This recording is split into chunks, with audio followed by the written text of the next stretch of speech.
Hey guys, Desolator Magic here, and it's time for another overlooked but awesome card, and this time I picked out a really strange one.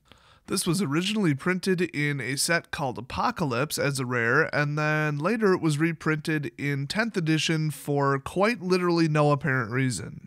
Seriously, storyline-wise, I couldn't even take a guess. This is one of the most powerful artifacts in the entire game. I'm of course talking about Legacy Weapon.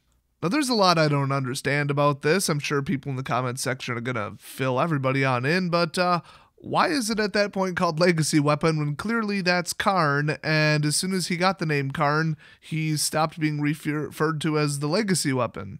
Or I should say, one of the Legacy Weapons. Whatever. Anyway, he costs 7, you throw him out, and he's not actually even a creature either, or a golem. So, I don't know, a little bit of a miss on this card.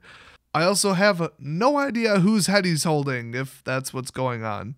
Now here's one for you, and I found this a little confusing myself. If you look at the original version of the artwork from Apocalypse, I am 99% sure that's the Weatherlight, which is an airship. But you go to the 10th edition, and they decided that Legacy Weapon refers to Karn. Well, as far as I know, the Legacy Weapons referred to both of them, so like, if it's the same exact card, and it's not just like a functional reprint, it's literally the same card, you can't really just decide that one refers to Weatherlight and the other refers to Karn. I have no idea how this card came about, I really don't. Plus, I don't think 10th edition was like M10, for example, where it was a giant reprint set, but I don't know, it's not like I played back then. Maybe it was basically a core set, I have no idea.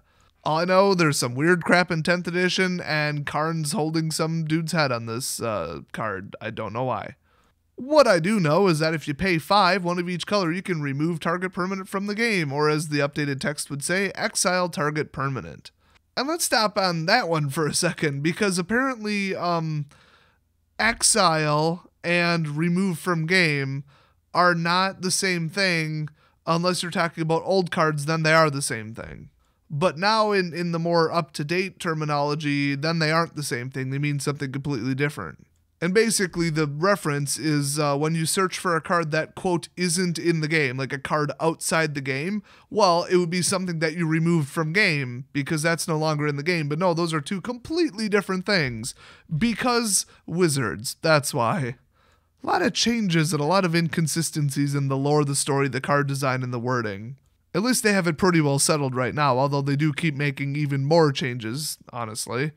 Anyway, I like this artwork better, and this power is insane. So yeah, it would be nearly impossible to get this out. It is legendary, it does cost 7, but if you're playing a 5-color deck or just something capable of generating 5 colors, there you go, you can just exile something. In fact, if you can generate 10 mana, 2 of each color, you can exile 2 permanents, and it doesn't even say non-land, it is just straight up anything. Now, its second ability is kind of cool, too. I don't know why they feel the need to make all powerful cards have this, but whatever. If Legacy Weapon would be put into a graveyard from anywhere, reveal it, and then shuffle it into its owner's library instead. So basically, it can't be discarded, but, you know, good luck going to get it again.